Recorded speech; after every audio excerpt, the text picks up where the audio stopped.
Good morning, students. I hope you all are doing great. I am Monica Ahlawat.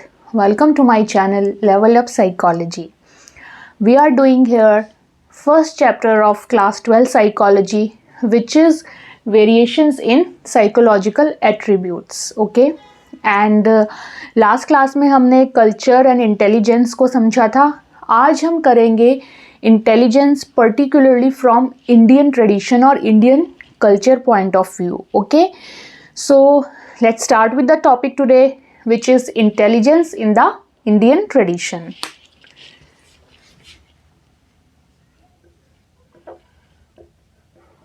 Intelligence in the Indian tradition. Okay, सो थोड़ा सा हमने last class में भी पढ़ लिया था कि जो नॉन वेस्टर्न कंट्रीज़ हैं या फिर जैसे हमारी कंट्री है इंडिया, वहाँ पे ना सिर्फ कॉग्निटिव स्किल्स बल्कि इस चीज़ को भी इम्पोर्टेंस दी जाती है कि कैसे हम अपने सोशल एनवायरनमेंट के साथ रहते हैं, राइट। तो इंडिया जो है वो टेक्नोलॉजिकली एडवांस्ड सोसाइटीज़ में नहीं आता है या फिर उसकी अप्रोच ऐसी नहीं है जैसे कि टेक्नोलॉजिकली एडवांस सोसाइटीज़ की होती हैं, जो हमने लास्ट क्लास में पढ़ा था। ओके, इंडिया में जो इंटेलिजेंस मानी जाती है वो मानी जाती है इंटीग्रल इंटेलिजेंस, ना कि टेक्नोलॉजिकली एडवांस्ड इंटेलिजेंस। तो इंटीग्रल मतलब मिली जुली, ठीक है, दो चीज़ों से मिली हुई, दो तीन चीज़ें या उसके कुछ पहलू हैं जिनको मिला के जो है इंडिया की इंटेलिजेंस को हम नाम देते हैं इंटीग्रल इंटेलिजेंस। ओके, तो सबसे पहला पॉइंट तो यही हो गया है कि हमारे यहाँ की जो इंटेलिजेंस है उसको नाम दिया गया है इंटीग्रल इंटेलिजेंस का। ठीक, तो intelligence in India is integral intelligence.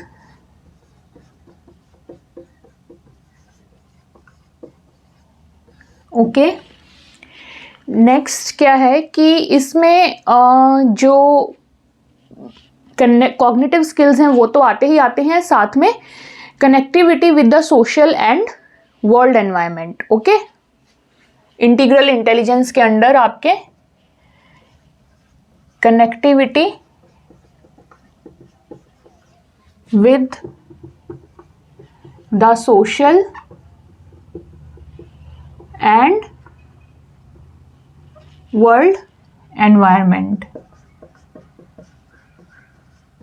ये एक इम्पॉर्टेंट चीज़ है जो कि इनको टेक्नोलॉजिकली एडवांस्ड सोसाइटीज से डिफर करती है। ओके, अब जो इंडियन थिंकर्स थे उनका क्या मानना था हमेशा से कि इंडिया की जो इंटेलिजेंस है वो एक होलिस्टिक इंटेलिजेंस है। ठीक है, कि मतलब उसमें सिर्फ ऐसा नहीं है कि हमने जैसे वेस्टर्न कंट्रीज़ ने एक तरीके से डिफ़ाइन कर दिया है कि क्रिटिकली सोचने की क्षमता, लॉजिकली सोचने की क्षमता, स्पीडीली चीज़ों को परफॉर्म करने की कैपेबिलिटीज़। तो कुछ उन्होंने क्राइटेरियाज ले डाउन कर दिए हैं जो कि टोटली आपकी कॉग्निटिव कैपेबिलिटीज़ से रिलेटेड है। लेकिन जो इंडिया है, इंडिया के थिंकर्स ने इंटेलिजेंस को एक बहुत बड़े लेवल पे देखा है या बहुत ही वास्ट लेवल पे देखा है, एंड जिसमें उन्होंने बहुत सारे क्राइटेरियाज इंक्लूड किए हैं। एक तरीके से उन्होंने बहुत होलिस्टिक अप्रोच ली है, जिसमें कि उनका मानना है कि कॉग्निटिव स्किल्स तो होंगी ही होंगी, साथ में नॉन कॉग्निटिव स्किल्स भी होंगी, एंड उन कॉग्निटिव एंड नॉन कॉग्निटिव का इंटीग्रेशन भी होगा। ठीक है, तो इस टाइप के इंटेलिजेंस इंडिया के थिंकर्स ने के अनुसार होती है। ठीक, तो इंडियन थिंकर्स हैव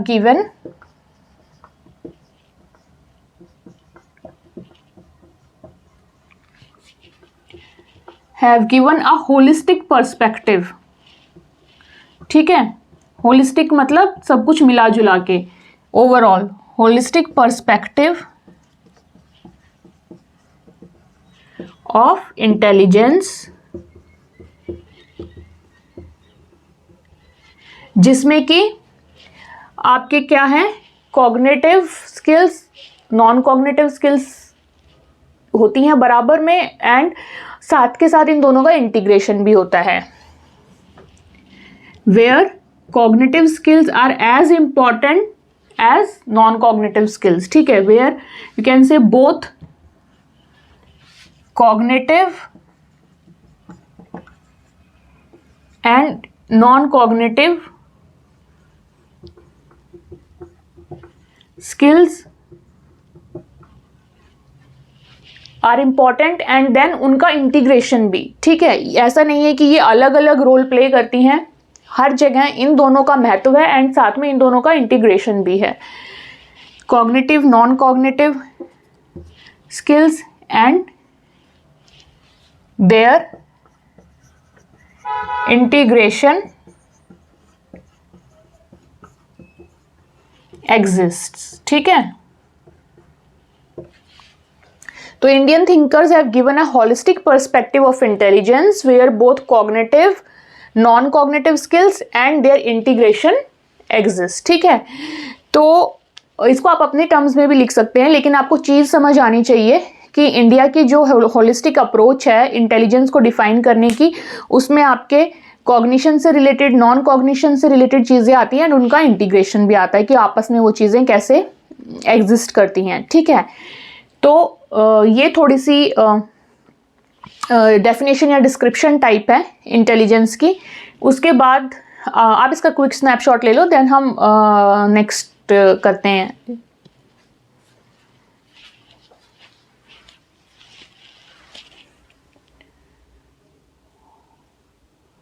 ओके, इसमें कुछ ज़्यादा है भी नहीं लिखने का, आई थिंक ये हो गया होगा।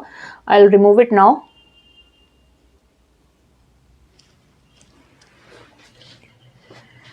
ओके, सो इंडिया में जो इंटेलिजेंस है उसका क्लोजेस्ट ट्रांसलेशन जो इंडियन डिस्क्रिप्शन के हिसाब से है वो बनता है बुद्धि।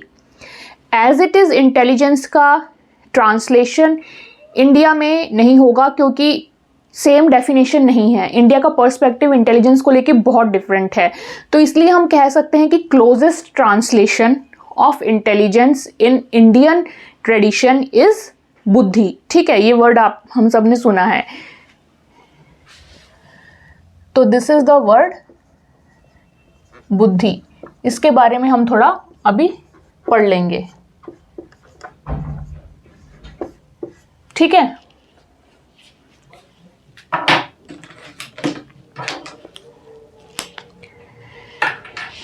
I hope this is visible. बुद्धि क्या होती है ये हम थोड़ा जानते हैं।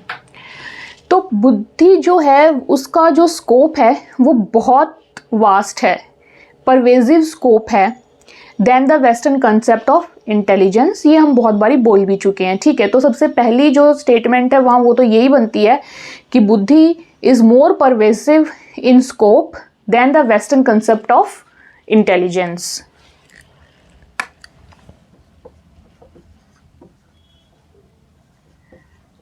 बुद्धि is more pervasive.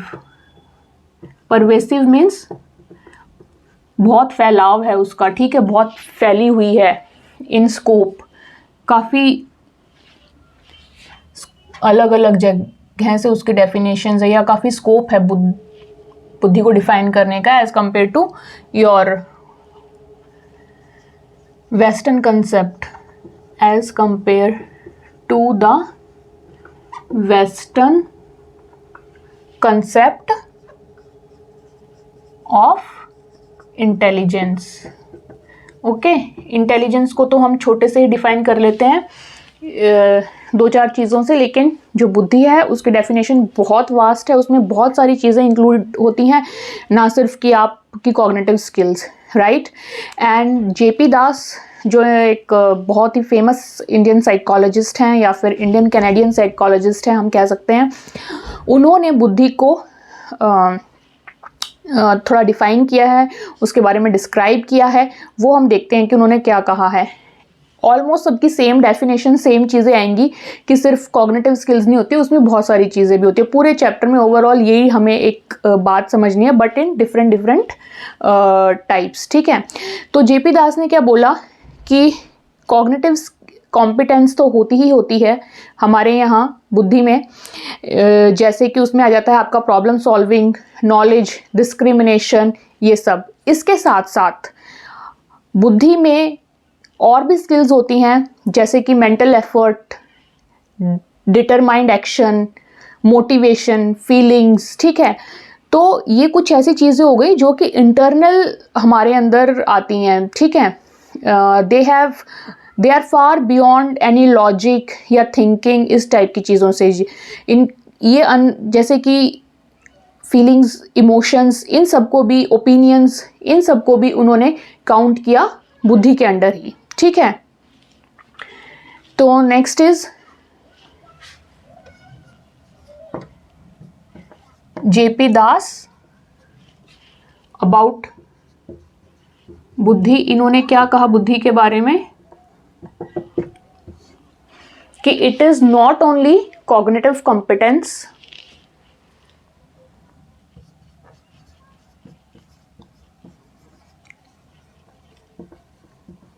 Cognitive competence. And cognitive competence में आप एग्जाम्पल्स साथ में लिस्ट डाउन कर सकते हैं। कॉग्निटिव कॉम्पिटेंस के एग्जाम्पल्स क्या होते हैं? Knowledge, discrimination, understanding, right. Example: knowledge, understanding, discrimination, और जितने भी आप लिस्ट डाउन करना चाहें वो कर सकते हैं,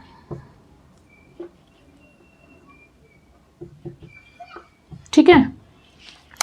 not only cognitive competence but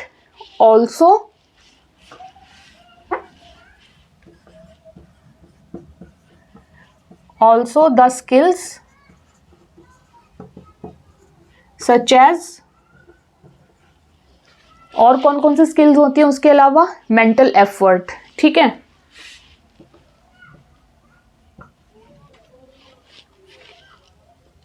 mental effort, then your determined action, feelings, opinions, determined actions, feelings and opinions, ठीक है। तो ये सब जो है बुद्धि के अंतर्गत आता है, ऐसा जेपी दास ने डिफाइन किया या उन्होंने बताया।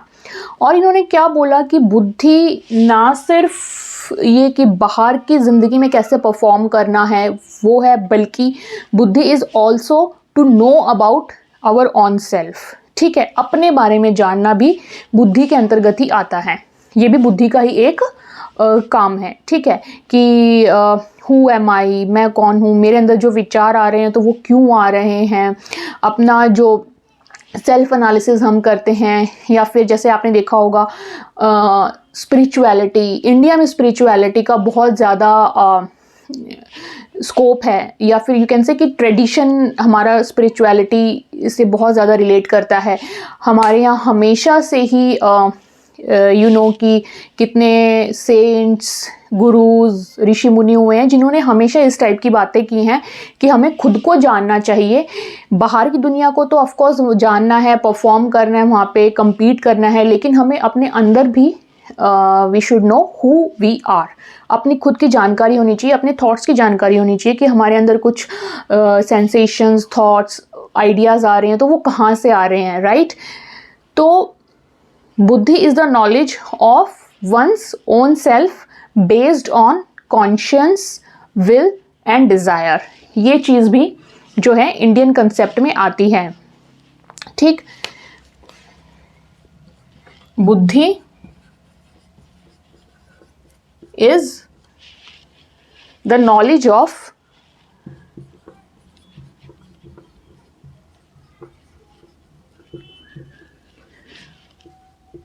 वंस ओन सेल्फ, ठीक है।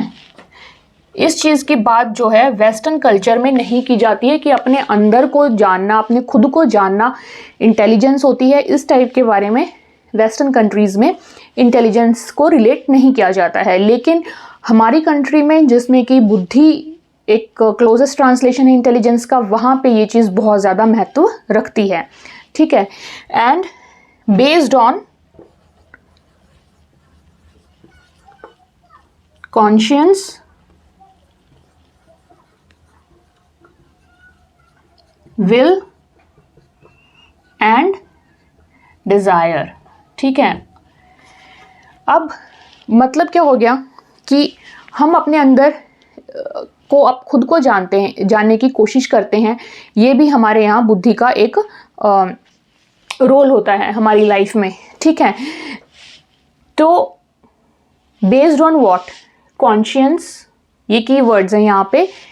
कॉन्शियस क्या हो गई, which is related to our conscious mind. ठीक है।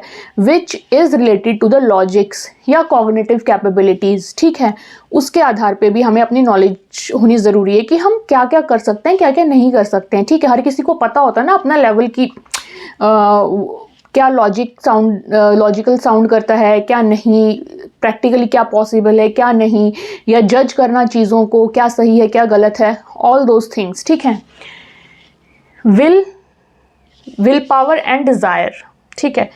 ये जो आता है वो आता है हमारे अनकॉन्शियस माइंड से। ठीक है। जिसमें कि हमें रीजनिंग नहीं पता होती कि हमारी कोई डिज़ायर आ रही है, हमारी कोई विश आ रही है, कुछ विल आ रहा है, लेकिन हमें नहीं पता, लॉजिकली हम उसको सपोर्ट नहीं कर पाते कि ये क्यों आया है। राइट। तो वो आता है हमारा अनकॉन्शियस माइंड से।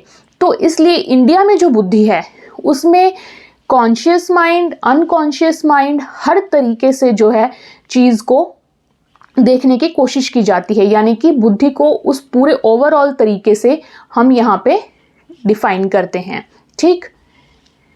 कॉन्शियस में हम अपने कॉन्शियस माइंड को रोल को ध्यान रखते हैं। विल एंड डिज़ायर से हम अनकॉन्शियस माइंड को, यानी कि हमारे यहाँ पे अनकॉन्शियस माइंड को भी समझने की कोशिश की जाती है एंड उस पर काम करने की कोशिश की जाती है कि हमारे अंदर अगर कोई किसी चीज़ से रिलेटेड डिज़ायर आ रही है तो वो क्यों आ रही है, क्या रीज़न है उसका, and how can I change it, modify it, control it, all those kind of things. तो ये हमेशा से ही इंडिया का ट्रेडिशन रहा है इस चीज़ को लेके। तो इसलिए जो बुद्धि है वो इतने वास्ट तरीके से हमारे यहाँ डिफाइन की जाती है। ठीक। अब एक और पॉइंट इसमें बनता है कि इसमें कॉग्निटिव कंपोनेंट तो है ही है, साथ में इफेक्टिव एंड मोटिवेशनल कंपोनेंट भी है। ठीक है। जब हम अपने विल एंड डिज़ायर्स को समझेंगे तो ऑफ कोर्स हम मोटिवेट होंगे। ठीक है। या फिर वो चीज़ हमारे लिए ज़्यादा इफेक्टिव होगी।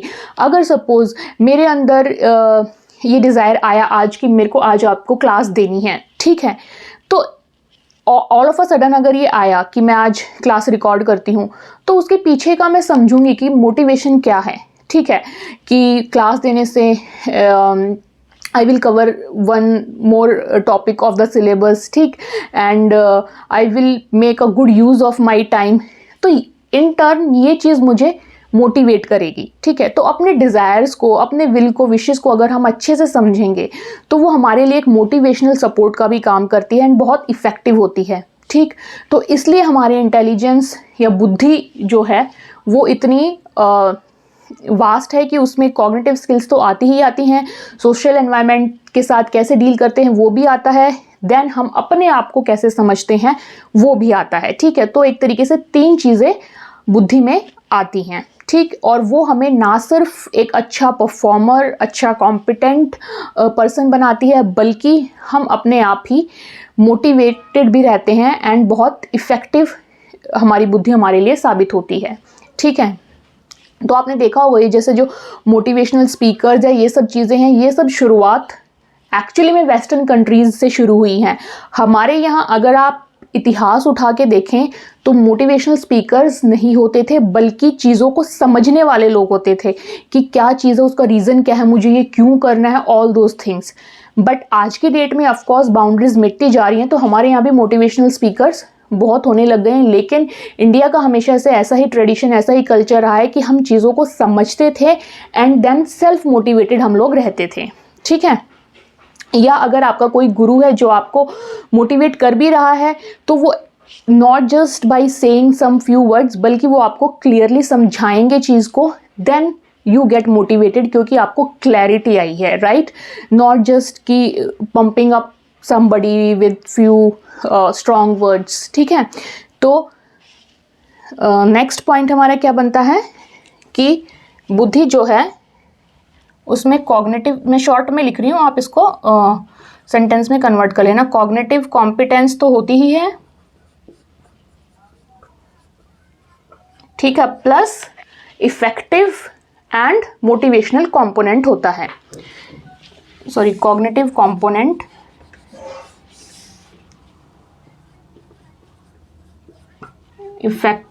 Effective and motivational component.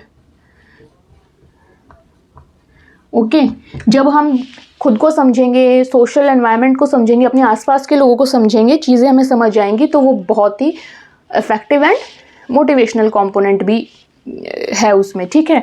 तो इसलिए हमारे यहाँ जो बुद्धि है उसमें दो कंपोनेंट है, cognitive component plus effective and motivational component, ये दो हैं, ठीक है? तो आप इसका स्क्रीनशॉट ले लो एक क्विक। नेक्स्ट फिर हम करेंगे फैसेट्स ऑफ बुद्धि, ठीक है?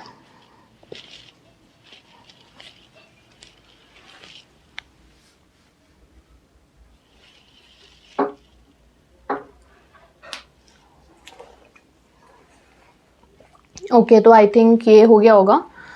Let me remove it now.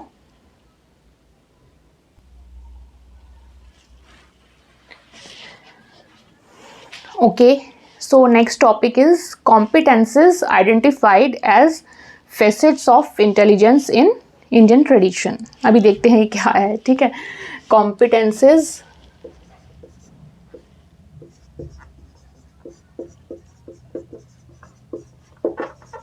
identified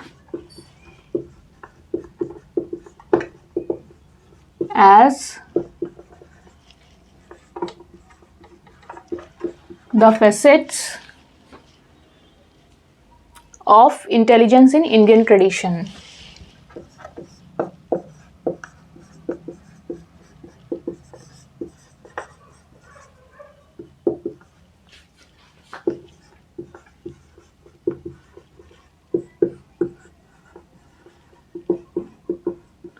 Okay.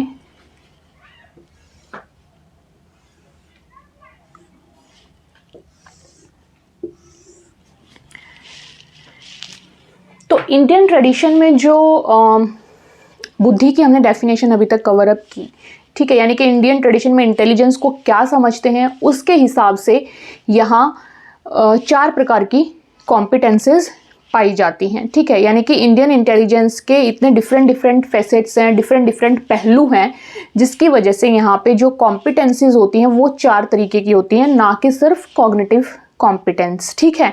तो वो 4 कौन कौन से कॉम्पिटेंस हैं या वो 4 कौन कौन सी खूबियां हैं जो लोगों में होती हैं, वो हम अभी देखते हैं, ठीक है? तो फैसेट्स का मतलब होता है पहलू, ठीक है?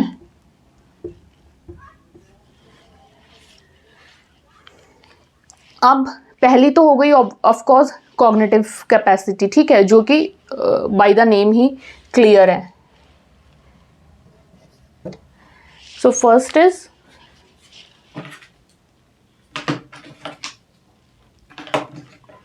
just a second. First is cognitive capacity, ठीक है? पहली कॉम्पिटेंस तो यही हो गई,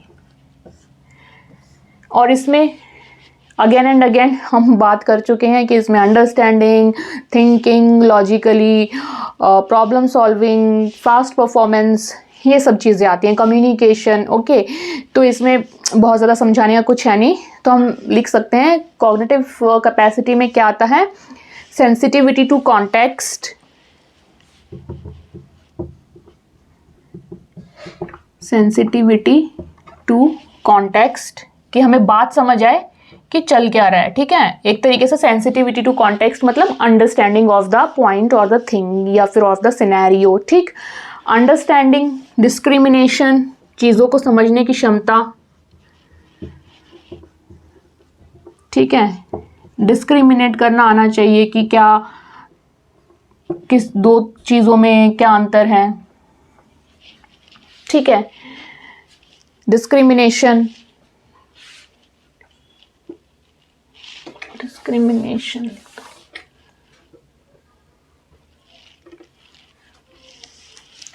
then your problem solving and effective communication,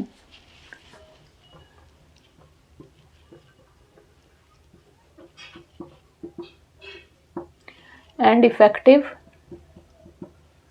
communication.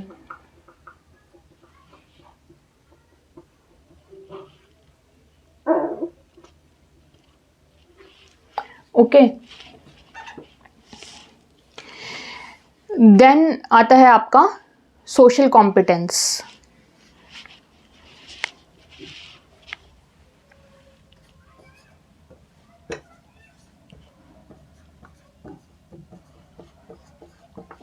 ठीक है, सोशल कॉम्पिटेंस हमने नंबर 2 पे सोशल कॉम्पिटेंस ही पढ़ा है ना इंडियन ट्रेडिशन में, कि एक तो हो गई आपकी cognitive capacity and then social competence भी साथ के साथ आएगा, ठीक है। तो सोशल कॉम्पिटेंस में हमने क्या पढ़ा कि जो हमारी सोसाइटी है, हमारे जो पीपल हैं, फैमिली है, उनके साथ कैसे रिलेट करना है, कैसे सोशल ऑर्डर को हमें मेंटेन करके चलना है, ठीक है। तो जब सोशल कॉम्पिटेंस की बात आती है तो उसमें हमारे कमिटमेंट टूवर्ड्स अदर्स क्या बनते हैं, वो सारी चीज़ें उसमें आ जाती हैं, ठीक है। दूसरों के पर्सपेक्टिव को समझना, ना कि सिर्फ अपनी अपनी इंटेलिजेंस पे ध्यान देना, ये सब चीज़ें इसमें आएंगी। Okay, so just a second.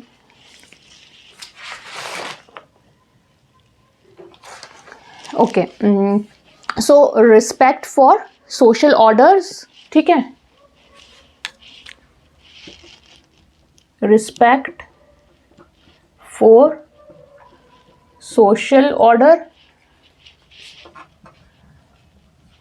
ये सब चीज़ें जब आप सोशल साइकोलॉजी पढ़ेंगे तो आपको और भी ज़्यादा क्लियर होगी कि एक इंडिविजुअल का सोसाइटी में क्या रोल होता है एंड सोसाइटी का एक इंडिविजुअल के प्रति क्या रोल एंड रिस्पॉन्सिबिलिटीज़ होती हैं, ठीक है।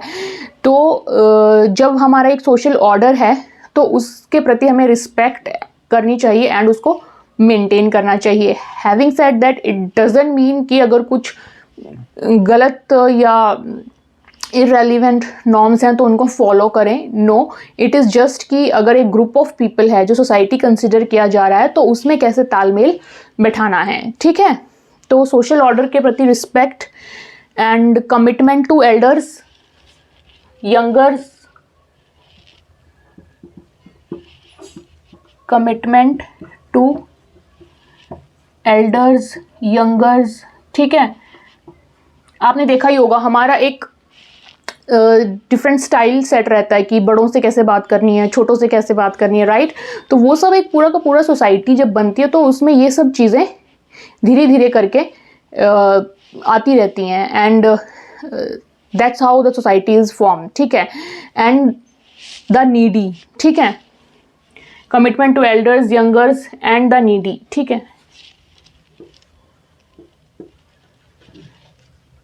तो जब हम एक सोसाइटी के अंदर रह रहे होते हैं तो हमें ये ध्यान देना ज़रूरी होता है कि किसी को किसी चीज़ की ज़रूरत तो नहीं है, how can I be of some help to that person, ठीक है। हालांकि जो इंडिविजुअल, जहाँ पे इंडिविजुअलिज्म होता है वहाँ पे इतना ध्यान नहीं देते, वो नहीं सोचते कि ये मेरी रिस्पॉन्सिबिलिटी है वहाँ पे जाके पूछना। इसीलिए आपने देखा होगा कि जो वेस्टर्न कंट्रीज़ है वहाँ पे नेबर्स का आपस में इतना ज़्यादा फ्रेंडलीनेस या फिर इतना ज़्यादा बोलचाल नहीं होता है when they live in same apartments. But यहाँ पे इंडिया में आपने देखा होगा कितना घुल मिल के रहते हैं, ऑलमोस्ट ऑन एवरीडे बेसिस हम लोग अपने नेबर्स से, आसपास के लोगों से बातें करते हैं, राइट। तो हमें ये भी ध्यान देना होता है इन सोशल कॉम्पिटेंस कि हम किसी को ज़रूरत है तो हम उसकी हेल्प करें, ठीक है। Concern about others and recognising others perspectives, ठीक है। Concern about others and respecting others perspectives. ठीक है, हमें दूसरे क्या, किसी टॉपिक के ऊपर अगर हम सपोज बात करें तो दूसरों के क्या कंसर्न है, हमारे किसी एक्शन से ऐसा तो नहीं है किसी को प्रॉब्लम हो रही है, तो वो सब चीज़ें हमें यहाँ ध्यान देनी होती हैं। एंड दूसरों के क्या विचार हैं किसी चीज़ को लेके, तो आप इसमें अपनी एक इंडिविजुअल अपनी चीज़ थोप नहीं सकता, या ऐसा नहीं कि वो अपने आप जस्ट अलग थलग है कहीं पे। सोसाइटी में क्या हर कोई मिलजुल के रहता है, एक कलेक्टिव अप्रोच होती है, तो हर किसी की ज़रूरतों का, हर किसी के विचारों का यहाँ पे ध्यान किया जाता है। ये चीज़ आती है आपकी सोशल कॉम्पिटेंस में। ठीक है, आइडियल सिनेरियो शायद हर जगह नहीं होता है, but this is what the social competence means. ठीक है, नेक्स्ट आता है हमारा इमोशनल कॉम्पिटेंस। ठीक है, हमने पढ़ा था ना कि हम यहाँ पे ना सिर्फ कॉग्निशन से रिलेटेड चीज़ें बात करते हैं बुद्धि में, बल्कि हम अपने विल, डिज़ायर्स, इन सब से रिलेटेड चीज़ों की भी बात करते हैं, फीलिंग्स की भी बात करते हैं। तो इसलिए जो हमारा थर्ड कंपोनेंट इसमें बनेगा या थर्ड कॉम्पिटेंसी बनेगी वो बनेगी इमोशनल कॉम्पिटेंस। ठीक है,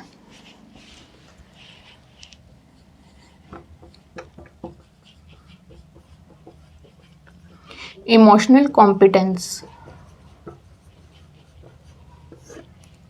अब इमोशनल कॉम्पिटेंस का मीनिंग क्या है, हालांकि नेक्स्ट टॉपिक हमारा इमोशनल इंटेलिजेंस ही है, तो उसमें हम बहुत अच्छे से इस टॉपिक को कवर करेंगे, लेकिन फ़िलहाल के लिए थोड़ा सा एक ओवरव्यू मैं दे देती हूँ कि इमोशंस क्या होते हैं, हमारे अंदर से आते हैं, राइट। फीलिंग्स होती हैं, सेंसेशंस होती हैं, देन इमोशंस में कन्वर्ट होते हैं। तो ये इसके लिए हमें क्या ज़रूरत है, इसके लिए हमें सेल्फ एनालिसिस की, सेल्फ रेगुलेशन की ज़रूरत है। ठीक है, तो जितनी ज़्यादा हमारी इमोशनल कॉम्पिटेंस होगी उतने ज़्यादा तरीके से हम अपने अंदर के आने वाले विचारों को समझ पाएंगे, उनको रेगुलेट कर पाएंगे, उनको मॉनिटर कर पाएंगे। ठीक है, तो इमोशनल कॉम्पिटेंस हमें क्या सिखाती है, self regulation and self monitoring of emotions, honesty, politeness, good conduct and self evaluation. ठीक है, जब हमको पता होगा अंदर से कि हम अगर सेल्फ एनालिसिस करेंगे तो हम बहुत ज़्यादा ऑनेस्ट भी रहेंगे, राइट। ज़्यादातर लोग ऑनेस्टी या फिर पोलाइटनेस को क्यों फॉलो नहीं करते, क्योंकि वो अपने अंदर झांकते ही नहीं है कि मेरी भी कहीं गलती हो सकती है, या सामने वाला किस पॉइंट ऑफ व्यू से आ रहा है, वो क्या कहना चाह रहा है। ठीक है, तो ये सब चीज़ें वहाँ नहीं होती हैं, लेकिन जिसकी इमोशनल कॉम्पिटेंस ज़्यादा होती है वहाँ ये होती हैं। तो आपने देखा होगा हमारे इंडियन ट्रेडिशन में हमेशा इन चीज़ों को बहुत इम्पोर्टेंस दी जाती है, राइट। तो इमोशनल कॉम्पिटेंस आपका बताता है सेल्फ रेगुलेशन,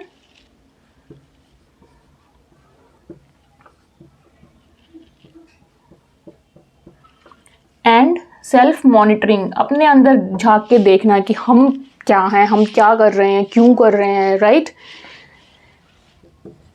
सेल्फ मॉनिटरिंग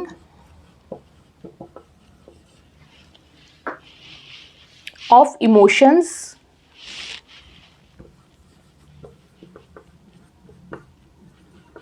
ठीक है, ये तो हम करते ही हैं। साथ के साथ इससे हमारे अंदर क्या आती है, ऑनेस्टी आती है, पोलाइटनेस आती है, honesty, politeness, okay. And further हमारा जो कंडक्ट होता है, हमारे जो एक्शंस होते हैं वो अच्छे होते हैं, एंड वो किसी को हार्मफुल तरीके से इम्पैक्ट नहीं करते हैं, ओके। सो गुड कंडक्ट होता है हमारा बेसिकली है, good conduct and self evaluation होता है। हम सेल्फ को इवैल्यूएट करते रहते हैं, एंड फिर उससे ऑफ कोर्स हमारी ये संभावना बहुत होती है कि हम बहुत इवॉल्व करें लाइफ में, है ना।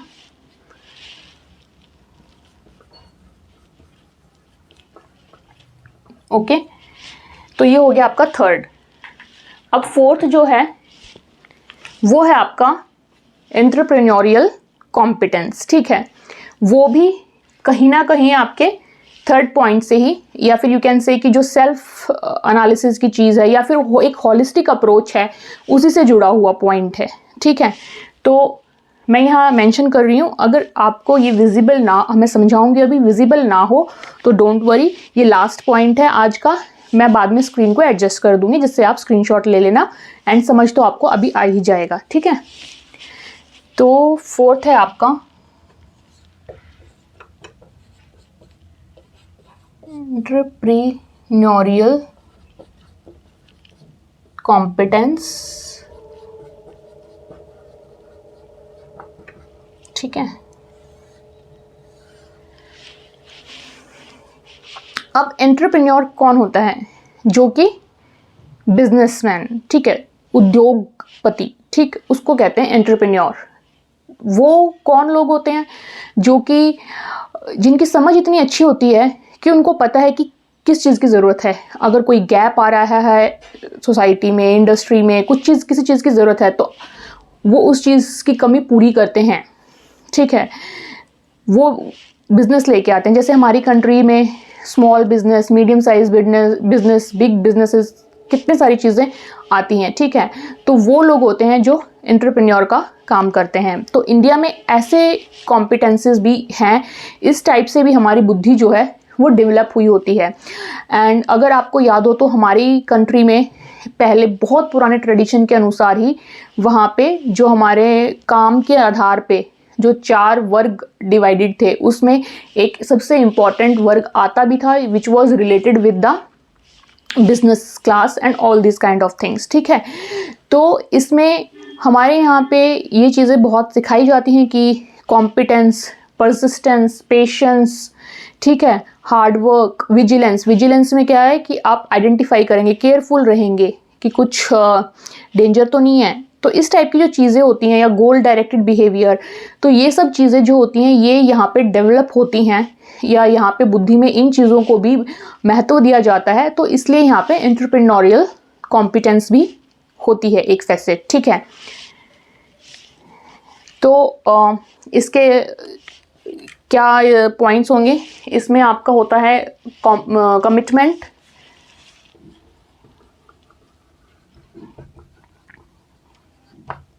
ठीक है, persistence, patience,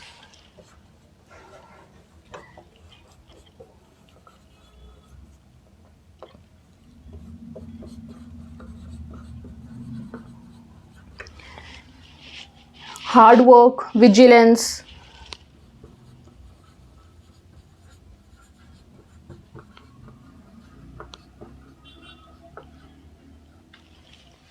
and goal oriented behavior.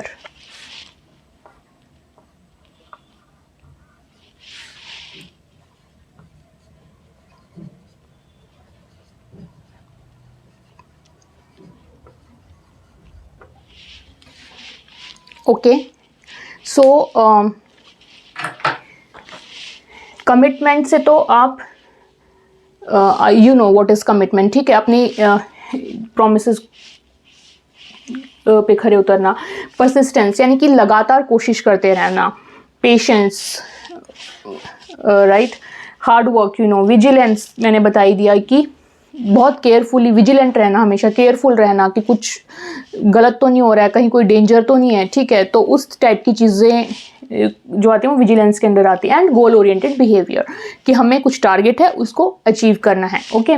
तो एक ये कॉम्पिटेंस भी होती है। हालांकि it is not just restricted to Indian concept of intelligence. Entrepreneurial competence westerns में भी होती है, लेकिन वो इंटेलिजेंस की कैटेगरी में, मतलब वो इसको इतना डिफाइन नहीं करते हैं, ना इमोशनल कॉम्पिटेंस को करते हैं, ना सोशल कॉम्पिटेंस का तो खैर वहाँ पे लैक है ही। एंड इमोशनल कॉम्पिटेंस भी इनको एक अलग ही ब्रांच की फॉर्म में वो लोग करते हैं। लेकिन हमारे यहाँ क्या है, बुद्धि के अंदर ही इन सब चीज़ों को इंक्लूड किया जाता है कि ये सब क्षमताएं जो हैं, हमारे यहाँ का कल्चर ऐसा है, हमारे यहाँ का ट्रेडिशन ऐसा है कि लोगों में ये सब क्षमताएं डेवलप की जाती हैं थ्रू द ट्रेडिशंस या कल्चर्स ओनली, ठीक है। यहाँ पे इस तरीके से बुद्धि को लिया जाता है, okay. So this is it. I hope ये आपको क्लियर है। इसमें आज इतना रिवाइज करने का तो कुछ है नहीं, क्योंकि सिर्फ एक ही पॉइंट डिस्क्राइब किया इनफैक्ट पूरे क्लास में, विच इज़ कि इंडियन ट्रेडिशन में क्या है। एंड इंडियन ट्रेडिशन में 3 चीज़ें आप अच्छे से याद रखेंगे तो आपको याद आ जाएगा। एक तो कॉग्निटिव कॉम्पिटेंस होना ज़रूरी है, जो कि आपके वेस्टर्न कंट्रीज़ में भी होता है। देन सोशल कॉम्पिटेंस वाली चीज़ है कि सोशल ऑर्डर वगैरह को फॉलो करना। Then third is your own self, ठीक है, सेल्फ एनालिसिस वगैरह वाला, तो उसमें आ जाएगा इमोशनल कॉम्पिटेंस, ठीक। एंड फोर्थ आप जोड़ सकते हैं कि जैसे बिजनेस रिलेटेड चीज़ें जो हैं तो उसके लिए एंटरप्रेन्योरियल कॉम्पिटेंस, ठीक है। इन्हीं चीज़ों, एंड जेपी दास ने इम्पॉर्टेंट जो डेफिनेशन दी थी एक वो चीज़ इम्पॉर्टेंट है इसमें, बाकी इट्स ऑलमोस्ट द सेम। सो आप इसका क्विक स्नैपशॉट ले लेना, आई विल एडजस्ट अगर कुछ इसमें रह गया होगा तो नीचे का। नेक्स्ट क्लास में हम करेंगे emotional intelligence, I think which is the favourite topic of everyone. So if you have understood this class today, please like the video, and अगर आपके कोई सजेशंस कुछ है तो आप कमेंट भी कर सकते हैं, and share it with your friends. If you are new to the channel, please do subscribe it. I see you in the next class. Till then, take care. Bye bye.